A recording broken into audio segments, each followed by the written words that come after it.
Hello, Internet. I am Craig. I am Josiah. Welcome to the show. The show of the show, where we show. Patch rundown 0.9 for Legends of Runeterra just came out a couple days ago. Very exciting, lots of cool stuff, good changes, Blah blah all blah around. blah. What? We're gonna talk about it. So yeah, balance in set 1. This basically says all champion cards need to be more champion-like and be able to have decks built around them. Non-champion cards should be good options for things. Like that's really gonna happen. Regions should have at least one competitively viable deck. That's a good pipe dream. Don't know if that's actually going to be a thing. Not a chance. Meta should support the widest possible array of competitive decks viable. Right, well, so first off, I want to give my quick opinion here. I agree with all that stuff. All that's good stuff. Yeah, it's fine. But they want every single card, every single non-champion card to be in a deck or be a good choice. Impossible. There has to be bad cards. For there to be good cards, there has to be bad cards. Or the power level of this game is going to be insane, and no one's going to play it. Yeah. There's not going to be any skill involved in choosing your cards if all of them work. So basically the way it's going to go from now on is new set of cards, first balance patch, second balance patch, third balance patch, another set of cards. Yeah, so I don't know. They don't give us a timeline for any of that, but that's their goal for how they want to release sets. And that's out of the beta. So right, out of the beta. So right now, we're just playing it by ear, I guess, but cool. Deck builder and animations increases. There's been some small fixes there. You can also change your frame rate, right? Yep, I'm up to 60. 60 plus. 60 frames. Game looks way better now. Everything's smooth. Yeah, it's pretty nice. But yeah, so they're just making the game look prettier, basically, and making the deck builder explain more stuff. Right, which is very, very important. Yes. I didn't really mind the deck builder the way it was, and maybe it took a few decks for me to figure it out. But yeah. I'm also obsessed with building decks. So the more stuff you can pack into it, the better. But now, the actual important stuff that is actually needed to be elaborated on. Lux gets +1/+1 in both of her forms. They wanted to make her a build around me card instead of just like a support card. This helps a little bit. It doesn't do too much. Yeah, no, it makes her more viable. I still think that her final spark isn't that good. Right, it just doesn't do enough. If it could go face, it'd be way strong. But it'd be too strong then. So the fact that you only get one of them every time you cast 6 mana worth of spells. Yeah, it's tough. You can max get 1 a turn, maybe 2 a turn. Yeah, 2 a turn if you're spending all your mana on spells, which are generally less impactful than a dude on the board. And after you kill all the stuff on the board, what do you do with the final spark? Right, because spells are usually removing things. Yeah. Even the expensive spells still remove stuff. Some of them summon stuff. But then you're like, there's no target for my spark. Man, then she's useless. Also, 6 mana 4/5 is still behind the curve. Yeah. But the other champions are, 5 mana 5/5s with abilities. So she's better, but still... I don't know. She's gonna be not played. I think she's You might see her a little bit more often, but meh. She's still meh. Yasuo, it's went from 6 stuns to 5 stuns or recalls. Makes him easier to play. I think he's probably going to see a little bit more decks built around him. People are definitely going to be trying more. I already like him. I played against. Oh, I think a tempo Yasuo deck is awesome and fun. The problem is it doesn't really work without Yasuo.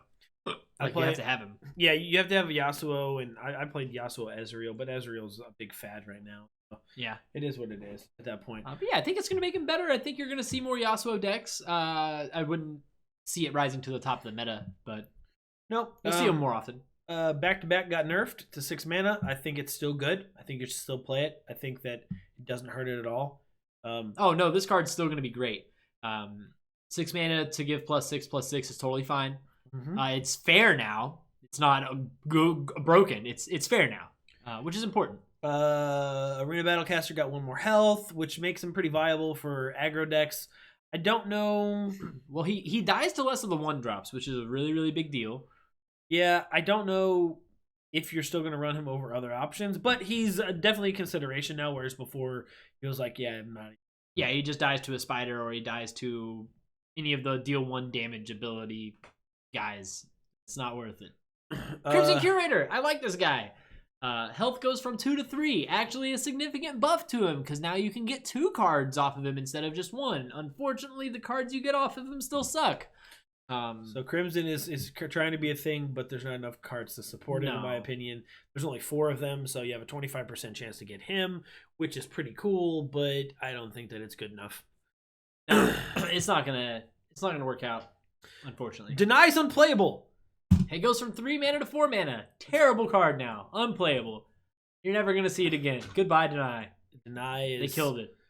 I played a few games today with Deny at 4 mana, and it's significantly worse. It's significant, yeah, it is. It doesn't go off of just your banked spell mana anymore. So it's gonna be hard to hold mana for Deny and continue to make plays on curve and do the things you want to do. So basically, yeah, it just slows your plan down by a turn, which is a big deal.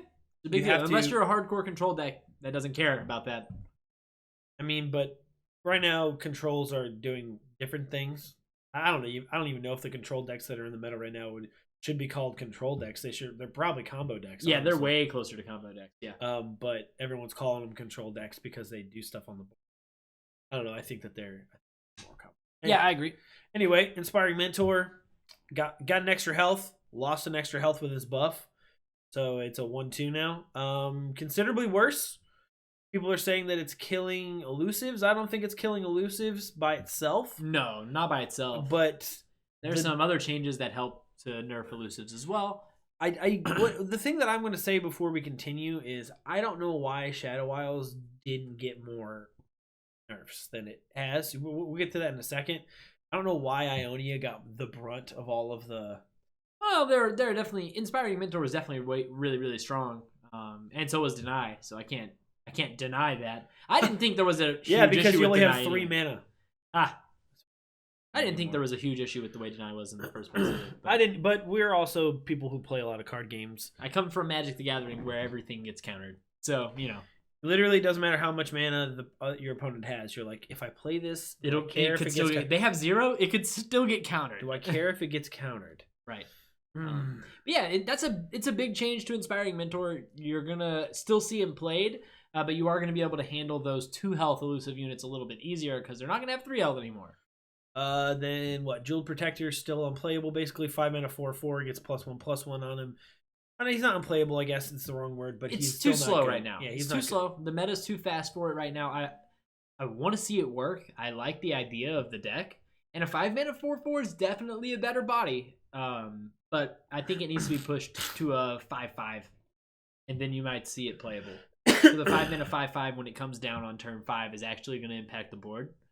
5 mana 4/4 is it's not going to do enough. You make this a 5 mana 5/5. You put grant an ally in hand +3/+3 and ephemeral. An ephemeral? Yeah, that's not an Ionia thing though. Yeah, it is. Ephemeral's in Ionia. A little bit. Yeah, a little bit. But that's more of like the shadows. It's not like it's a little different. But. I don't know. Like I said, Zed. There's a lot of stuff with. I think you can make it a 5 mana 5/5 that gives an ally in hand +2/+2. Maybe. Make it a 5 mana 4/5. Give it 1 more health, even, and it becomes more viable. Yeah. Then it's a Bull Elnuck, right? But you paid 1 more mana to give something +3/+3. So it's Bull Elnuck and the 1 mana burst spell ephemeral thing put together. Except he doesn't give ephemeral, but it's pretty good at that point. Yeah, it's fine. It's really close to being good at 4/4 is all I'm saying. Kinkou Lifeblade loses a health, which I literally the day before the patch came out said to Craig in the car, they should really just make Kinkou Lifeblade a 2/2. That would solve a lot of problems about that card, right? Yeah. Boom. Oh, sure enough. It does. It dies to so much more. It dies to a lot of stuff now. It dies to other attack. It pretty much neutered this card a lot because of Piltover and Zon being so prominent right now. Yep. Mystic Shot. Mystic Shot just, oh, you're going to play 4 mana? I'm going to play 2 mana to kill it. That's super value. Yeah. It's still a threat when it hits the board, and that's why it probably will always eat removal. But the combination of all of the other things on Ionia pretty much kill Elusive.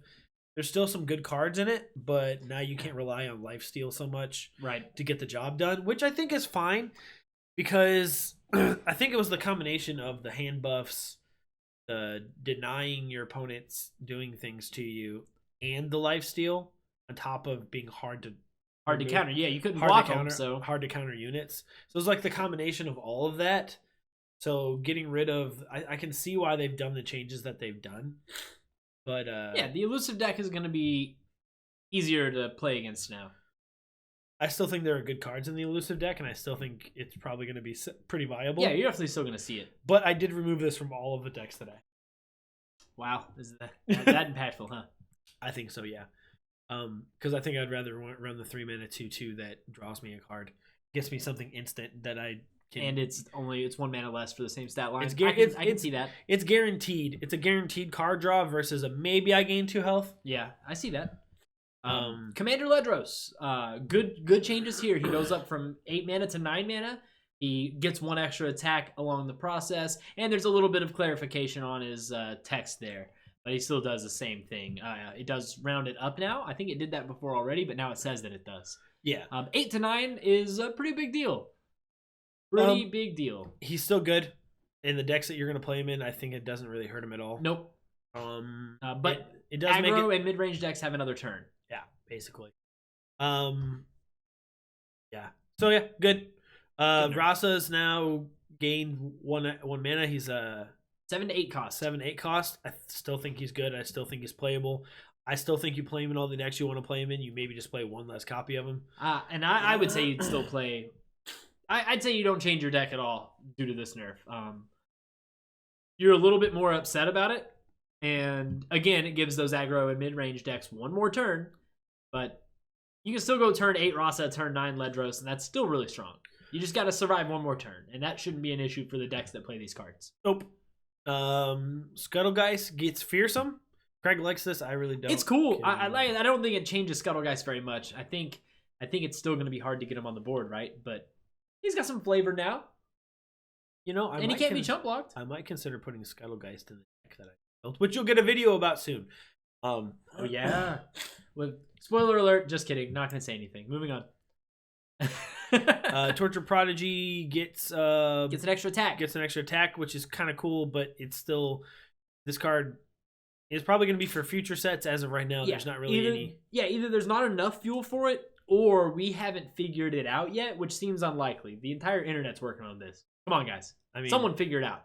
I mean, Ephemeral, you kill a guy, refill your thing, and now you have enough mana to play Deny. Woo. Yeah, I don't know. Wraithcaller loses fearsome. Big nerf Huge. To the fearsome decks. I think that this was extremely warranted. I think that it's a really good nerf. I think that it's going to change the meta a little bit. Yeah, it'll definitely rock some votes, man. The fearsome deck is still going to be good, right? But it's not going to be crushing, because this thing's going to get chump blocked to get down to 2 HP, or this thing's going to die to some other. It's going to die to 3 spiders, or it'll die to something. Excuse me. It's easier. So yeah, it's telling us that they're watching control decks or watching fearsome. They think that the things that they've done have basically put them in the places that they want them to be at. And their issue with fearsome is that it's uninteractable in combat, and they say the same thing about elusive there. So not a whole lot right there on their watch list. Got clarity.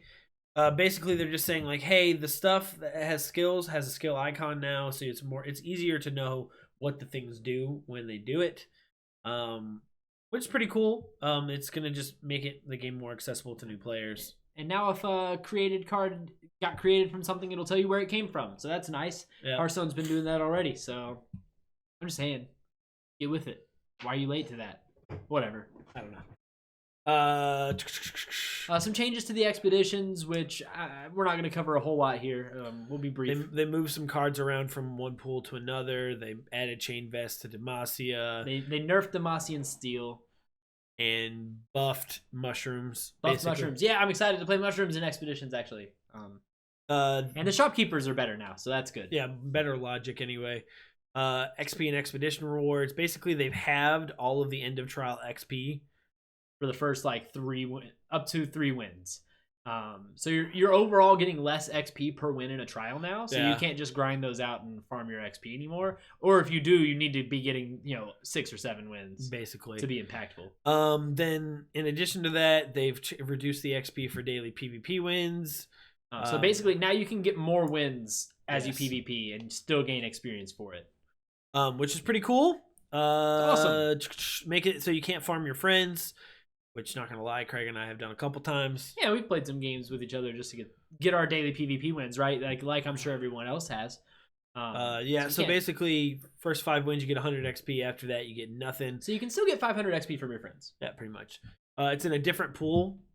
Friend challenges no longer count toward daily PvP wins or losses, or the first win of the day bonuses. So you still have to play against other human beings other than your friends. So get out there and be social and stuff. Yeah, play the game.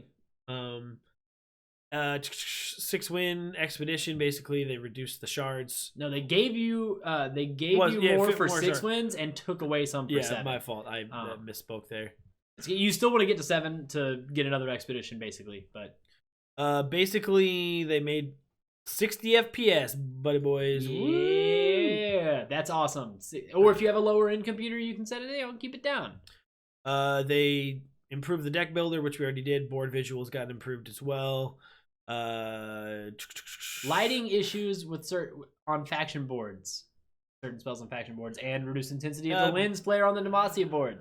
Yeah, thank God. That was so annoying. Corrected occasional lighting issues when resolving certain spells on faction boards.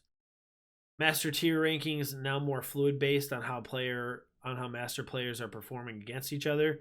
Previously released hot fix. We're now marked with a badge when new content is available. It did that for all of the little dudes that you can buy now, and I was like, wait, but that happened last week. I know, I had to get them all off. Yeah, I can go through and click on my badges. Then some bug fixes, nothing really crazy, except for one that we didn't even know. Massive nerf to action permitters. Players can no longer discard the same card to multiple spinning axes by quickly chaining them. Didn't know that was a thing. Yeah, I never saw that happen. Good thing to fix though. Don't let people mess your game up. Yeah, so that's the patch. Hopefully they keep releasing cool stuff like this and keep doing these kind of changes. I don't know where I don't know. The meta is probably going to be a lot of where it was before. Yeah, it's not going to change too much. You might see some more interesting control decks attempt to make their heads out. I think it's definitely going to inspire. So I really am excited about this deck that I'm going to show everybody because I kind of made it to counter the big control Heimer stuff. It's an interesting deck. I'm ready to craft and try some Yasuo. Yeah, I really am. Yeah, Yasuo's pretty nice. I like him. I think it'll be fun and good now. He's really good with ads. Yeah, you're right. Anywho, let us know what you think about the patch and the card changes. Which card is the most significant? Deny. Yeah, 100% deny. But if you disagree, let us know. I think Kinku Lifeblade in second place. Like that card was a staple in almost. Like, comment, subscribe, hit that bell. Bye-bye. See you next time.